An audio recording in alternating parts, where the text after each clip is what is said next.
Mga langga, pwede nga po ba nating i-upload ang ating mga TikTok videos dito po sa ating Facebook Reels?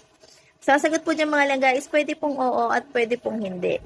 So, oo po mga langga, pwede po natin i-upload ang ating mga TikTok videos sa ating Reels. Basta siguraduhin nyo lang po mga langga na aalisin nyo po ang logo ni TikTok. So, ipinagbabawal po kasi yung mga langga dahil nga po magkalaban sila. So, bawal po ipakita sa isa't isa ang kanilang mga logo. So, magkakaroon po tayo dyan mga langga ng violation. At kailangan mga langga, siguraduhin nyo po na yung video po na i-upload nyo sa magkaibang platform, yung i-upload nyo po dito sa inyong Facebook Reels na galing po dito sa TikTok is original po. Yung kayo po mismo ang may gawa, kayo po ang makikita sa video at nag-voice over. So, hindi po pwede mga langga, yung kinuha nyo lang po ito sa iba. So, bawal po yun mga langga. Kailangan po, kayo po mismo ang may gawa. And syempre mga langga, kailangan po alisin nyo po ang logo. So meron pong paraan dyan mga langga para maalis nyo po ang logo na yan.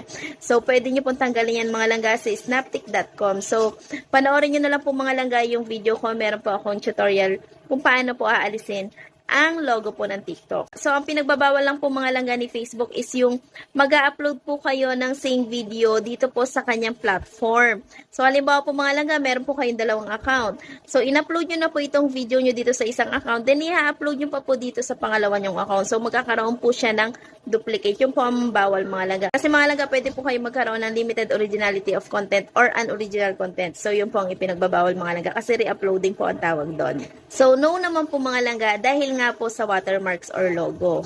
Kaya siguraduhin niyo po mga langga na aalisin niyo yan. And syempre mga langga, ito po yung pinaka-importante sa lahat, yung music po. So hindi po natin maiiwasan na meron po tayong magamit ng music galing po sa ibang platform or galing po dito sa TikTok. Kaya mga langga, kung mag-upload po kayo sa inyong Facebook Reels na galing po sa TikTok, siguraduhin niyo po na yung music po na galing doon is wala pong copyright.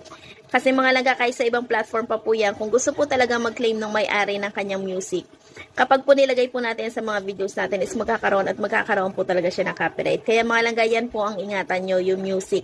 And ganun din mga langga sa YouTube. So, pwede rin po ninyo mga langga na i-upload yung mga video nyo po sa YouTube dito po sa inyo pong Facebook Reels. As long as po na wala po sila makikitang logo dyan.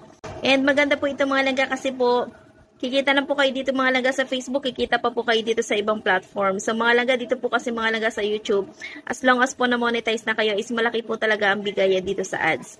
Yes mga langga, compare po sa iba.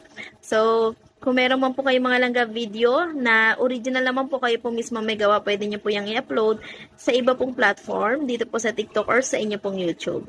So mga langga, sana po nakatulong sa inyo ang video na to. Please mga langga, pag-share nyo na po para makatulong din po sa ibang mga baguhan. Thank you mga langga, bye!